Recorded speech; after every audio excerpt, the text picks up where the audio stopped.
जय माता रानी की, जय माँ भवानी की। दोस्तों बहुत चीज़ें मतलब जानकारी देना चाहता हूँ, पर क्या करूँ, टाइम नहीं मिल पाता है इतना। तो दोस्तों एक प्रश्न लगातार आ रहा है, तो मैं रोज़ एक प्रश्न लेता हूँ जो ज़्यादा आता है। तो आज मैंने जो प्रश्न उठाया वो है तृष्णा नेत्र, थर्ड आई या दिव्य दृष्टि। ठीक है ना, उसको खोलना या खुलना। अब आपको एक पिक्चरों की दुनिया से हटा करके एक हकीकत की दुनिया में लेके चलते हैं। और हकीकत की दुनिया ये है कि जो थर्ड आई के बारे में बताते हैं या जो लोग थर्ड आई के बारे में सिखा रहे हैं, वो खुद सांसारिक चक्करों में फंस रहे हैं। कैसे मालूम है? जैसे कि कोई साधक आता है और वो साधक आकर के सब चीज़ उस गुरु से सीखता है। जिसकी थर्ड आई खुली हुई है उस गुरु से सब सीखता है। और साधक एक दिन उसे धोखा दे देता है, उसके संग कोई विश्वासघात कर देता है। तो जिस गुरु की थर्ड आई खुली हुई थी उसको मालूम नहीं पड़ा ये साधक कैसा है। इसका मतलब थर्ड आई का वो कोई इसमें टॉपिक नहीं आया। दूसरा, एक गुरु है या फिर एक ज्ञानी है जिसकी थर्ड आई खुली हुई है और वो कई तरह के विवादों में फंसा हुआ है या कई चीज़ों में उलझा उलझा हुआ है। और कई चीज़ों में कि ये मेरा घर, ये मेरा मकान, ये मेरा मतलब पैसा। तो थर्ड आई वाला ये सब चीज़ें समझता है कि कोई भी चीज़ जगत में मेरी नहीं है, क्योंकि ज्ञान चक्षु, थर्ड आई का मतलब होता है ज्ञान चक्षु खुला हुआ। ठीक है ना, थर्ड आई ये नहीं है कि यहाँ मांस फाड़ करके कुछ चीज़ निकल गया, वो नहीं है थर्ड आई। थर्ड आई होता है अंदर से ज्ञान चक्षु खुले हुए है। थर्ड आई को एक्टिवेट करने के लिए तो वही गुरु कर सकता है इसको। कितना एक्टिवेट कर सकता है? आपको भूत भविष्य वर्तमान तब भी नहीं दिखेगा। कितना एक्टिवेट हो सकती है? इतनी एक्टिवेट हो सकती है कि आपको आभास, पूर्वाभास होने लग जाएंगे। ठीक है ना, वो है थर्ड आई का मैटर। थर्ड आई का मैटर ये नहीं है कि आपको कोई चीज़ दिख रही है चलती हुई, देवता दिख रहे हैं चलते हुए, भूत प्रेत दिख रहे हैं चलते हुए, कोई घटना दिख रही है चलती हुई, ऐसा कुछ नहीं होता दोस्तों। ये एक आपको बनाने वाली कपोल वाली बातें होती हैं। ऐसा क्यों मैं बता रहा हूँ आपको कि जो रियलिटी फैक्टर है वो ये बताता है कि इंसान की आँखें अभी इस लायक नहीं हैं कि किसी सूक्ष्म रूप से विचरण करते हुए शक्ति को वो देख सकें। ठीक है ना, ये रियलिटी फैक्ट है। अब मैं ऐसे लोगों से भी मिल चुका हूँ जिनको थर्ड आई का एक्टिवेशन करा दिया गया और वो कहते भी थे कि हमारी थर्ड आई खुली हुई है। उनको न तो ये मालूम पड़ पाया कि मैं कौन सी साधना करता हूँ, ना किसी और व्यक्ति के बारे में कुछ मालूम पड़ पाया। केवल वो बताने के लिए था कि वो थर्ड आई उनकी खुली हुई है। ठीक है? कोई मैटर ही नहीं, मतलब ही नहीं बनता फिर तो। हाँ, थर्ड आई खुली होने वाला कम से कम इतना तो बता ही सकता है कि सामने वाला किस देवता की पूजा कर रहा है या किस देवता की उपासना कर रहा है। कोई मैटर नहीं, भूत भविष्य वर्तमान को मतलब बताने का कोई मैटर नहीं है। ठीक है, तो ये चीज़ वो लोग अपना ही नहीं देख पाए कि कल उनका दुर्घटना हुई है, कल उसका एक्सीडेंट होने वाला है या कल उनके संग ये घटना घटने वाली है, वो ही नहीं देख पाए। तो वो थर्ड आई में कैसे, मतलब कोई कैसे मान लेगा उनकी खुली हुई है। दोस्तों ऐसा होता है, इसमें आपको कोई ना कोई टॉपिक देना होता है, किसी न किसी टॉपिक में किसी साधकों को फंसाना होता है, तो ये सब चीज़ें आ जाती हैं। दिव्य दृष्टि खुलने के तरह तरह के वीडियो पड़े हुए हैं यूट्यूब पर। आप क्या जानते हैं? ये खुद अपने बारे में कुछ नहीं देख सकते, वो दूसरों की दृष्टि कैसे खोल लेंगे? आप खुद बताइए। वो ये तक नहीं देख सकते कि उनका शत्रु षड्यंत्र कर रहा है और उनको गाली देने वाला है या गाली दे रहा है, तो उनकी दिव्य दृष्टि कहाँ खुली हुई है? उनको ये तक नहीं मालूम कि इस व्यक्ति को मैंने कुछ दिया नहीं, या दूसरी जगह जाके मेरी बुराई करने वाला है। तो थर्ड आई खुलने हुआ ना होने का मतलब ही क्या हुआ? तो ये सब छोटी छोटी चीज़ें हैं। किसी का कोई विवाद चल रहा है, किसी का कोई मुकदमा चल रहा है किसी चीज़ में, वो कह रहा है कि मैं ऐसा कर दूंगा, मैं वैसा कर दूंगा, लेकिन उसको ये नहीं मालूम पड़ रहा है कि मैं उसमें जीतूंगा कि नहीं जीतूंगा मुकदमे में। तो इसमें थर्ड आई का कहाँ हो गया? ये तो एक मामूली जोशी बता देगा कि वो हारेगा कि नहीं हारेगा उस मुकदमे में, उसको वो जगह या वो चीज़ या वो वस्तु मिलेगी कि नहीं मिलेगी। तो ये सब एक लोचा है दोस्तों, इस चीज़ के चक्कर में मत पड़िए। एक इतना ज़रूर है, यदि आप अभ्यास सही करेंगे, यदि आप ध्यान करेंगे, यदि आप इष्ट का मंत्र करेंगे, अपने गुरु मंत्र को करेंगे पूरे ध्यान से, मनोयोग से, तो आभासी जो दुनिया है उसको आप महसूस कर सकेंगे। जो आयाम की दुनिया है उसको आप महसूस कर सकेंगे। जो विचारों की दुनिया है, दूसरे का विचार है, उसको आप देख सकेंगे, सोच सकेंगे, समझ सकेंगे। कभी कभी आपने देखा है कि वही विचार आपके मन में आता है, वही आपके किसी घर वाले के व्यक्ति मन में आता है, या आपके किसी मित्र के मन में आता है, या किसी आपको प्यार करने वाले के मन में आता है, या आपके पति पत्नी के मन में आता है वो विचार। उसी समय वही विचार आता है कि मैं भी ऐसे ही सोच रहा था।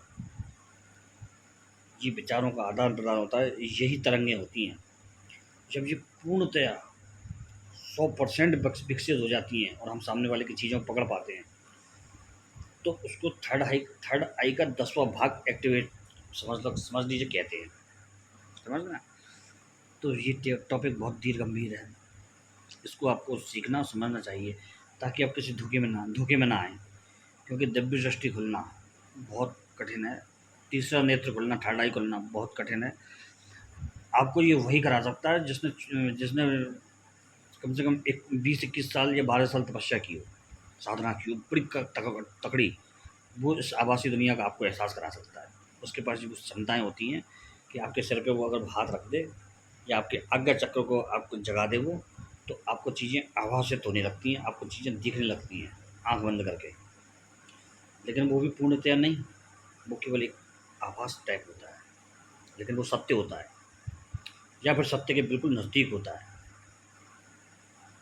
फलाना व्यक्ति जा रहा है और वो वहाँ पे अचानक गिर गया और उसका एक्सीडेंट हो गया, और वो सही निकलता है भले 1 दिन बाद या 2 दिन बाद, तो वो उस चीज़ देख पा रहा है, उसका थर्ड आई एक्टिवेशन चालू हो चुका है।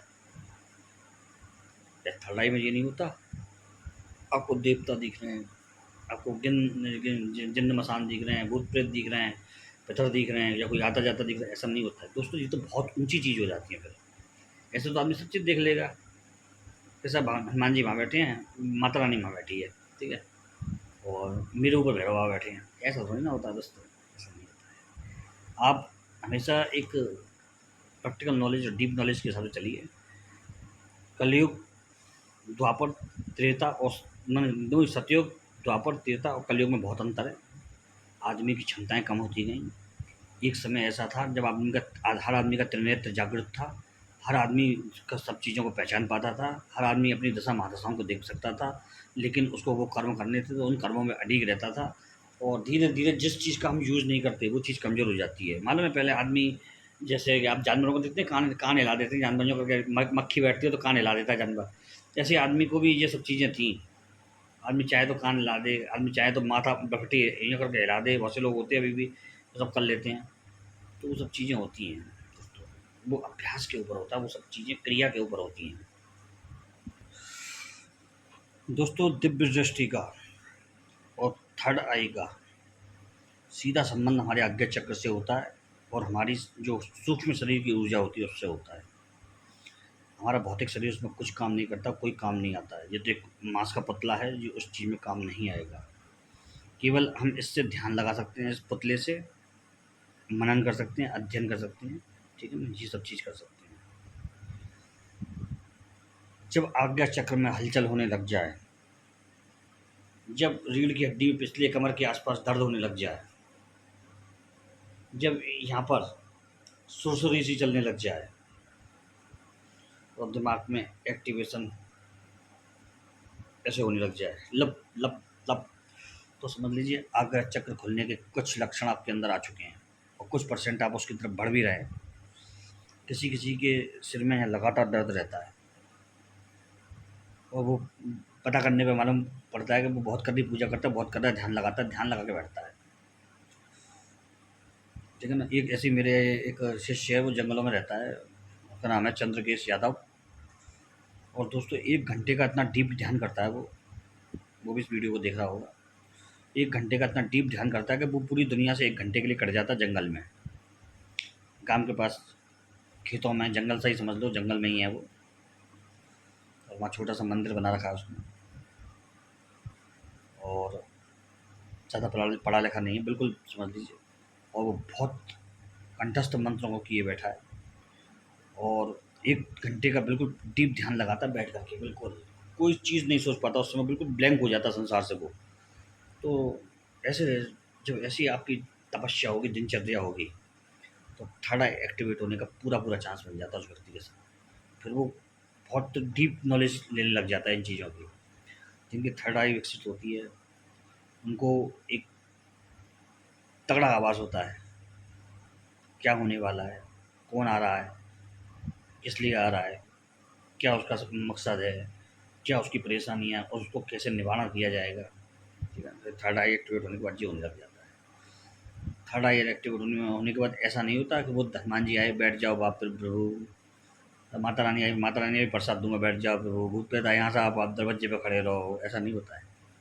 उसके कोई सींग नहीं निकलते, उसकी कोई आंखें नहीं निकलती यहाँ पे, समझ गए ना। तो ये एक चीज़ है दोस्तों, बस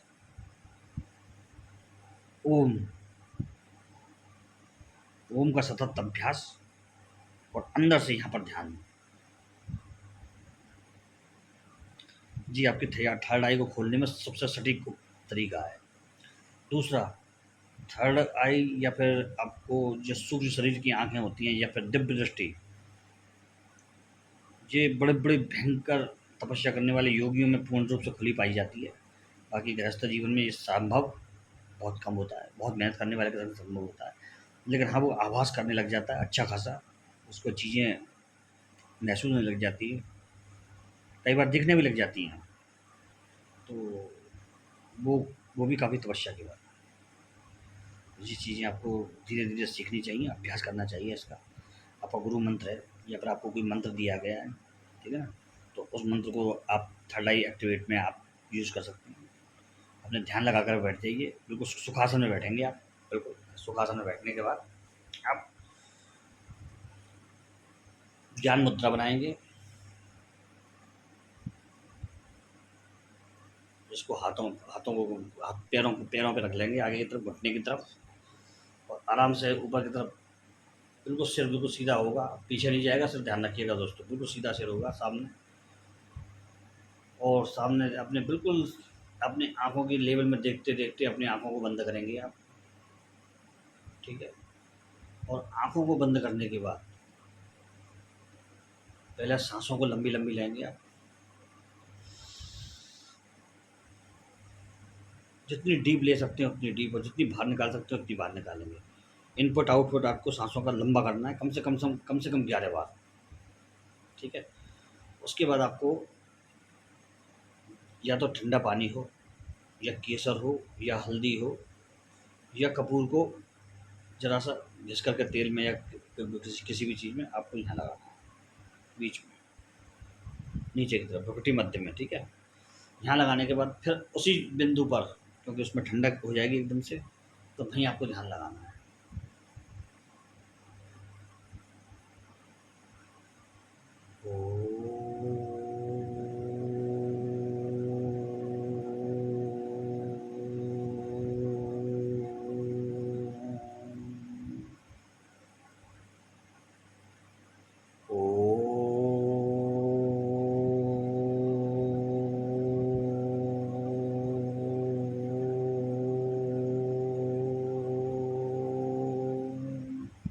इस तरह से, ठीक है? आपके पूरे शरीर में आपके जो 108 चक्र होते हैं, 7 मूल और विस्तार में 108 वो चक्र होते हैं, वो खुलने लग जाते हैं। आपको मालूम है, आप लोग इस भौतिक युग में विस्तारवादी हो गए हो आप इस युग में विस्तारवादी हो गए हो, जबकि आज भी विज्ञान इसी थ्योरी पे काम कर रहा है कि जितनी ज़्यादा संगठित संरचना होगी, जितनी ज़्यादा गहन सूक्ष्म संरचना होगी, जितनी एकदम स्मॉल संरचना होगी, स्मॉल एक स्ट्रक्चर होगा, वो उतना ही पावरफुल होगा। एक बारूद का बम होता है, एक हथगोला, हैंड ग्रेनेड, एक होता है एटम बम, एक होता है हाइड्रोजन बम, एक होता है परमाणु बम। तो मालूम है जितना ज़्यादा बारीक कणों को मिलके बम बनता है, या कोई वेपन बनता है, वो उतना ही घातक होता है। मतलब उसमें अणु परमाणु जितने बारीक सूक्ष्म लेके चलेंगे उतने घातक होता है। तो ये समझ लीजिए, जितनी नुकसान वो परमाणु वाला बम पहुंचाएगा उतने लाखों बम मिलकर के भी नहीं पहुंचा सकते। उससे उससे 10,000 गुना वजन वाला बम बारूद का, जो साधारण बारूद होता है उसका बना दिया जाए, तो वो 10,000 गुना कम वाला बम जो बनेगा परमाणु, वो उससे ज़्यादा नुकसान पहुंचाएगा। क्यों? क्योंकि वो बहुत सूक्ष्म संरचना पे आधारित है। आपको मालूम है, ब्रह्मांड लगातार विस्तार कर ले रहा है, ब्रह्मांड लगातार विस्तार ले रहा है, फैल रहा है, और शक्तियाँ, जो ऊर्जा है, वो सुगड़ रही है। जिसका ज्ञान जिसका ज्ञान विस्तार लेगा तो वो छिन्न भिन्न होगा, और जिसका ध्यान अंदर जाएगा तो वो शरीर के अंदर उतरेगा, वो अंदर डीप में जाएगा और डीप में जाएगा। आप बाहर का मत देखिए, आप बाहर का देखने के लिए दुनिया बैठी हुई है। आप अंदर उतरिए, अपने उल्टे रिवर्स जाइए। आप जब आप पीछे की चीज़ें देख लेंगे तो आगे की तो अपने आप स्पष्ट हो जाएंगी। जब आप पीछे की चीज़ें देख लेंगे तो आगे की तो आपको स्पष्ट हो जाएगी कि पीछे ये घटना हुई थी, उस घटना के आधार पे आज की घटना परिणति या जो हो रहा है इस समय, वो उस घटना का जो परिणाम है, और आगे जो घटना होगी जो हम अब करेंगे उसका परिणाम हमें आगे मिलेगा। यानी आप परिणाम देख करके आप आज सही कर सकते हैं, जो पुरानी घटना है उसको देख करके आगे का सही कर सकते हैं। ये होता है। जैसे जैसे जितना बारीक, जितना चीज़ को जितना छोटा करेंगे, जितना महान करेंगे, तो वो ब्लैक होल बन जाएगा। और ब्लैक होल में इतनी ताकत होती है कि बड़ी से बड़ी चीज़ को वो निगल सकता है। वो क्यों? उसको इतना प्रेशराइज्ड कर दिया गया, इतना प्रेशराइज्ड कर दिया गया कि अब उसके अंदर दबने की कोई क्षमता ही नहीं रही। वो खुद ही एक परमाणु पिंड बन गया, जो सब चीज़ों को निकल जाएगा, जो हर चीज़ को अपने अपने अंदर ऑब्जर्व कर लेगा, हर चीज़ को अंदर निगल जाएगा। किसी किसी ब्लैक होल से प्रकाश भी बच के नहीं निकल सकता है। ये विज्ञान में भी है। इसी तरह हमारे जो गहन जो ज्ञान होता है, गहन जो ऊर्जा का ध्यान होता है, गहन संरचना होती है, उससे बच के कोई चीज़ नहीं निकल सकती। आप सब चीज़ों को पकड़ लेंगे। मेरा ये सीधा सीधा तात्पर्य आपको बताने का। कई लोग बुद्धूपने की बातें भी करते हैं। जैसे कि एक कल मैसेज आया कि गुरुजी एक बात बताइए कि जो हम बुद्ध बता के या फिर बोल करके मंत्र जाप करते हैं, वो जाप चोरी हो जाता है क्या? और जो जाप हम बिना बोले करते हैं, बिना जीभ चलाए करते हैं, वो चोरी नहीं होता जाप? या उस जाप का कोई हास नहीं होता, नुकसान नहीं होता? तो मैंने पूछा ये कैसे? तो उसने कि एक चैनल पर देखा है मैंने ये बात, कोई लड़का आया नया बता रहा है। तो मैंने कि भैया वो इन ऐसे मामलों में लगभग 1% नहीं जानते, लेकिन आपकी मूर्खता की वजह से उनकी चीज़ें चल जाती हैं। जैसे कि किसी ने एक लेडीज़ का मुझे लिंक भेजा, दिन में 2-4 वीडियो डालते हैं, और आपका तो कुछ हुआ नहीं हुआ, लेकिन उनका बहुत कुछ बड़ा हो गया, है ना? क्यों नहीं हुआ आपका? कि आप उन सब चीज़ों को फ़ॉलो करेंगे कि आपको खाली 2 जगह 11-11 लिख देना है, आप सफल हो जाएँगे ज़िंदगी में। आपको 3-3 जगह लिख देना है, आपका सब काम बन जाएँगे। ऐसे-ऐसे उपयोग टोटके होते हैं जो ये जीवन में कभी काम नहीं आते। अगर ऐसे ही लिखने से हो जाए तो हम दिन भर में जाने कितनी चीज़ें लिख देते हैं, कितनी चीज़ें बना देते हैं, कितनी चीज़ें फाड़ सकते हैं। आप केवल लाल लाल वो कपड़े पहनिए, उससे आपको भला होगा, ऐसा नहीं होता। तो बहुत चीज़ें होती हैं। कर्म प्रधान विश्व रच रखा है। कर्म बहुत ज़रूरी होता है हर चीज़ के लिए। अगर आप मुँह तक हाथ नहीं पहुँचा सकते तो आप मुँह में निवाला नहीं ले सकते हैं, क्योंकि वो कर्म है, वो कर्म है। तो इसीलिए ऐसी भ्रामक चीज़ों में मत जाइए। जाप के तीनों प्रकार होते हैं, मनसा वाचा कर्मणा। मन से और वचन से, और मनसा मतलब मन से किया जाना, वाचा ज़बान से किया जाना, और कर्म से किया जाना। कर्म भी जो हम कर्म करते हैं अच्छे, वो भी मंत्र है, ठीक है ना? और जाप भी तीनों तरह के होते हैं, बुदबुदाने वाला, और एक बिल्कुल सूक्ष्म बिना बिना मुँह चलाए बोलने वाला, और एक होता है बोलने वाला, है ना? जो आप आराम से सुन सकते हैं जिसको, ओम नमः शिवाय, ओम नमः शिवाय। एक और बुदबुदाने वाला ऐसा होता है, जिसको भंवरा जाप कहते हैं, जिसको भंवरा जाप कहते हैं। भंवरा बोलता है ना जैसे करके, तो जैसे एक होता है बिल्कुल शांत मौन जाप, जिसको कहते हैं मानसिक।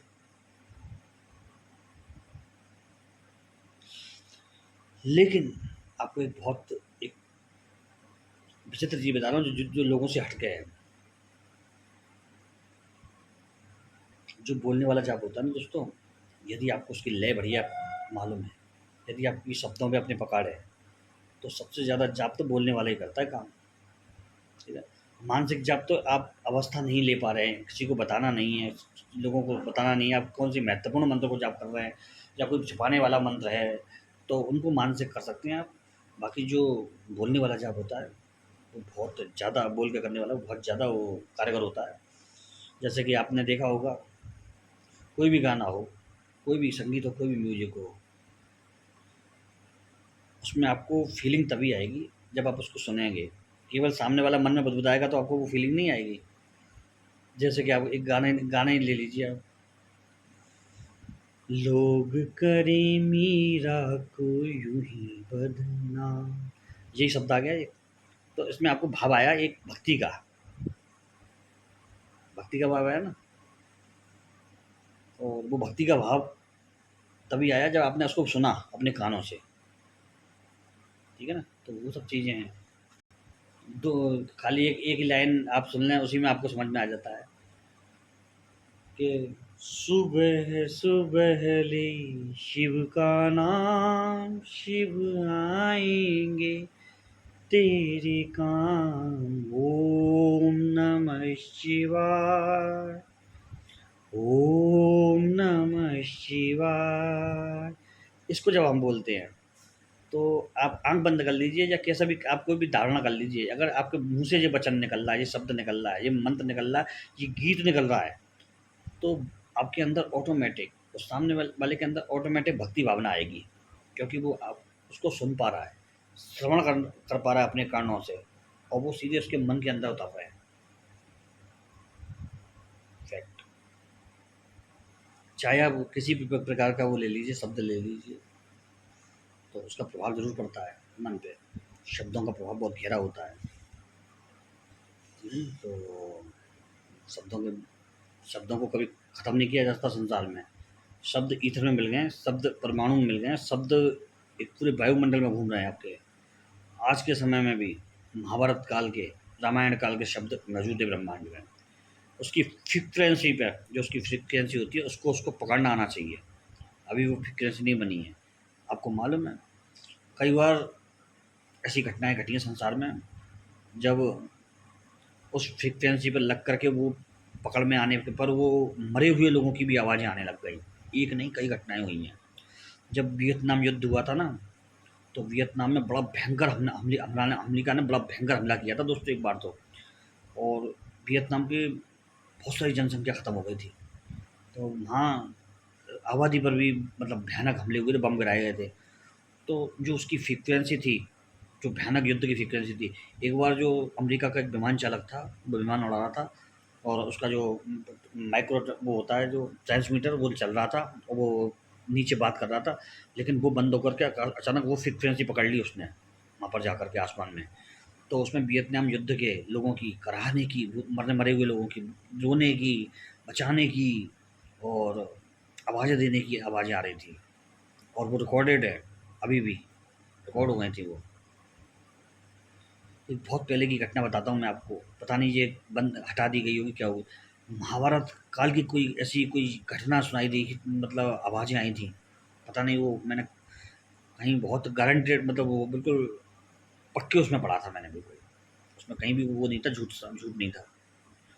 लेकिन वो पता नहीं छुपा दी गई या क्या कर दिया उसमें, उस घटना को, उन घटनाओं को पकड़ लिया गया था, उनकी फ्रीक्वेंसी पकड़ ली गई थी किसी विचित्र ट्रांसमीटर द्वारा।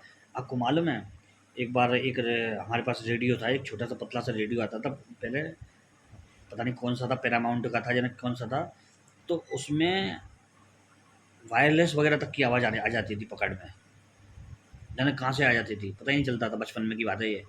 तो हम सोचते थे यार ये कहाँ लग गया, और उसमें ऐसी आवाज़ आ रही थी कि अल्फ़ा टू जल्दी से कवर करो, पकड़ो, रास्ता रोक दो। तो मैंने किया, ये तो ऐसा लग रहा है पिक्चर का सीन चल रहा है कोई। तब बाद में मालूम पड़ा, मैं रेडियो वाला एकदम सही कर रहा था, जो कर रहा था, इसकी तो फ्रीक्वेंसी आज मैं सही कर रहा था, तो मैंने देखा इसकी फ्रीक्वेंसी तो जाने क्या क्या चीज़ पकड़ लेती है। ऐसा देखा, बचपन की बात है ये। तो ऐसा होता है, ये रियलिटी मैंने खुद अपनी आंखों से देखी है ये। नहीं तो जो टाइम जो रेडियो का जो सिस्टम होता है उसके हिसाब से वो चीज़ आनी नहीं चाहिए थी। उसकी फ्रीक्वेंसी मेगा गीगाहर्ट्ज़ से मेगाहर्ट्ज़ अलग होती है, तो भी आ रही थी उसमें, तो यही तो होता है। आपको आपको ये मालूम है वायरलेस जो होता है, वायरलेस या टॉकी-वॉकी इनको पकड़ना हर चीज़ के लिए बस की नहीं होती है। वही उपकरण उनको पकड़ सकते हैं जो उपकरण उसके बेस पर बने होते हैं, उस फ्रीक्वेंसी पर बने होते हैं, उसको ऑब्ज़र्व करने लायक। तो यही मंत्रों का ये होता है, बातें होती हैं। तो ये चीज़ें समझिए। आपको एक बहुत तगड़ा उदाहरण देता हूँ शब्दों का मन पर प्रभाव का। उपकार फ़िल्म का एक गीत है प्राण का, प्राण पे बनाया हुआ, ठीक है? उपकार फ़िल्म का। कसमी वादे प्यार वफ़ा सब बातें हैं बातों का क्या, कोई किसी का नहीं ये झूठे नाते हैं नातों का क्या। इसको देखना, आप सुनना कभी भी, और सुनकर आपको मालूम पड़ जाएगा कि संगीत, म्यूज़िक या शब्दों की कितनी ताकत होती है। आपको अंदर से एक उदासीनता, एक गहन मंथन और सोच इस गीत को सुनने के बाद आ जाएगी, और आप उस गीत गीत के चरित्र को विश्वास वाला मानने लग जाएंगे कि हाँ, हकीकत में कुछ भी नहीं है संसार में। ये एक उदाहरण दिया मैंने आपको। तो मैं आप सबसे भी कहता हूँ, हमेशा पॉजिटिव म्यूजिक सुनिए, पॉजिटिव मन रखिए, पॉजिटिव धारणा रखिए। यदि आप अपने मन पर, अपने शब्दों पर कंट्रोल कर सकते हैं, तो थर्ड आई खुलना आपका 1 मिनट का काम है। अपने काम के लायक आप उसको एक्टिवेट कर सकते हैं। अब ये तो मैं कपोल कल्पना में आपको ले नहीं जाऊँगा कि भूत, भविष्य, वर्तमान दिख रहा है, सब चीज़ दिख रही है, हाहाकार मच रहा है। ऐसा नहीं है दोस्तों, ऐसा नहीं है। रियलिटी में रहिए हमेशा। गुरु का ज्ञान होता है साधक को पथभ्रष्ट होने से बचाना। गुरु का ज्ञान ये नहीं होता कि साधक को हवा के बुलंदे पर उड़ा करके ले जाना। मेरे कई साधक ऐसे हैं दोस्तों, मैं आपको बता रहा हूँ आज, वो केवल उन्होंने यूट्यूब पर मेरे मंत्र कई देखे और उन्होंने मैसेज में ही केवल आज्ञा ले ली है, और वो कई काम कर चुके हैं बढ़िया, कई अच्छे काम कर चुके हैं। और कई साधक तो बहुत ही धुरंधर हैं जिनको सब चीज़ें दिखती भी हैं, जो कि मैं भी उस इस लेवल पर नहीं हूँ, जो मुझसे बहुत जुड़े हुए नज़दीक साधक हैं। इसमें हमारा जितना योगदान है उतना ही उनका उनका खुद के त्याग, बलिदान, पावर, विश्वास, सबसे बड़ी वो चीज़ होती है विश्वास। विश्वासम फलदायकम। अगर विश्वास है तो फल ज़रूर मिलेगा। आप इस चीज़ को एक तराजू में नहीं तोल सकते। आप इस चीज़ को कोई लेवल या मापदंड नहीं है इस चीज़ का नापने का कि क्या चीज़ें होती हैं, क्या नहीं होती हैं, ठीक है ना? हर चीज़ मौजूद है। उसका लेवल जानने में अभी विज्ञान को भी सालों लग जाएँगे, क्योंकि आपको मालूम है कई चीज़ें ऐसी हैं जो विज्ञान अब साबित कर रहा है, लेकिन वो हमारे के ग्रंथों में बहुत पहले से लिखी हुई हैं, और विज्ञान उस चीज़ को मान भी रहा है अब, और अध्ययन भी कर रहा है। मालूम है हमारे आयुर्वेद में तुलसा जी को, जो तुलसा जी का रस या तुलसा जी को लेकर के पानी पीने के जो प्रयोग बताए गए थे, कुछ साल, कुछ समय, कुछ 10-20 साल पहले अमेरिका ने उस चीज़ को माना। उन्होंने बहुत रिसर्च किया इस पर। उन्होंने ये माना कि ये बहुत अचूक औषधि है। बीमारी से लड़ने के लिए जो आपके अंदर की जो पावर होती है इम्यूनिटी, उसको बढ़ाने में इसका बहुत बड़ा योगदान है। कोरोना में जिनने तुलसी वाली चाय या तुलसी के ड्रॉप डाल कर के पानी पिया है गरम-गरम, उनको बहुत कम परेशानियाँ हुई हैं, मालूम है आपको? ये हुआ था। तो हर चीज़ विश्वास पे भी होती है। केवल आप उसको कपोल कल्पना गप नहीं कर सकते जब तक उसको आज़मा नहीं लें आप। तो केवल लास्ट में आपको कह के जा रहा हूँ, गुरुमंत्र, इष्टमंत्र या ओम, इसका उच्चारण पूरे शरीर को शिथिल छोड़ दीजिए, ढीला। परमात्मा के सुपुर्द कर दीजिए कि मेरा शरीर तो ये है ही नहीं, मैं तो केवल एक सूक्ष्म आत्मा हूँ। शरीर को आप थोड़ी देर के लिए भूल जाइए, अलग कर दीजिए अपने आप से कि मैं शरीर नहीं है, मैं नितांत अकेला हूँ संसार में। और आपको एक बहुत विचित्र बात बताऊँ दोस्तों, बता देता हूँ, चलो बता देनी चाहिए। बहुत साल पहले की बात है, अब तो नहीं कर पाऊँगा। बहुत साल पहले की बात है, जब इस क्षेत्र में ज़्यादा मैं एकदम नया-नया और डीप में आया था बिल्कुल, मतलब नए से जो आप आगे थोड़ा बढ़ते हैं, थोड़ी तैयारी में आते हैं, बढ़िया सी फ़ॉर्म में आ जाते हैं जब एकदम से, तब मुझे ऐसा लगता था मैं शरीर से निकल कर के नीचे जा रहा हूँ, शरीर से धरती में, या शरीर से ऊपर आ गया हूँ उठ कर के। आज आज की डेट में भी मैं अपने शरीर को खर्राटे मारते देख सकता हूँ। पता नहीं कैसे संभव है, मैं खुद नहीं कर पाता, सही बताऊँ आपको ये, लेकिन ऐसा हो जाता है। क्योंकि जो मेरे साथ रहते हैं या फिर जिन्होंने कभी जो मेरे संग रहे हैं, जो जिस उनको महसूस होता है कि मैं जग भी रहा हूँ, सब चीज़ कर रहा हूँ, लेकिन खर्राटे मेरे अंदर से आ रहे हैं। और वो आवाज़ देते हैं, हाँ, क्या हुआ? खर्राटे ले रहे हो? मैं कह तो 1 सेकंड में आवाज़ आती है, बिना हिले-डुले, कि नहीं, मैं जग रहा हूँ। तेरी माया का न पाया कोई पार, कि लीला तेरी तू ही जाने।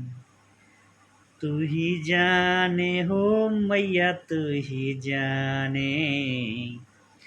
तू ही जाने हो मैया, तू ही जाने। सारी दुनिया के सिरजनहार के, लीला तेरी तू ही जाने। तू ही जाने ओ हनुमत, तू ही जाने। तू ही जाने हो मैया, तू ही जाने। ये मनोज है तेरा जीवन बर्दाश्त के, लीला तेरी तू ही जाने। तू ही जाने हो श्यामा, तू ही जाने। वीडियो कैसा लगा आपको बता ज़रूर दीजिएगा। कभी कभी मन आ जाता है तो थोड़ा सा उल्टी पुल्टी बातें कर लेते हैं। बाकी आपको अगर जानकारी ऐसी अच्छी लगती है तो ये तो मेरे ज्ञान का तो मेरा अलग ही मार्ग है दोस्तों। ये आपका मन रख लेने के लिए मैं इतना आपको तंत्र मंत्र सबकी नॉलेज देता हूँ, बल्कि मेरा ज्ञान मार्ग तो बहुत अलग ही है।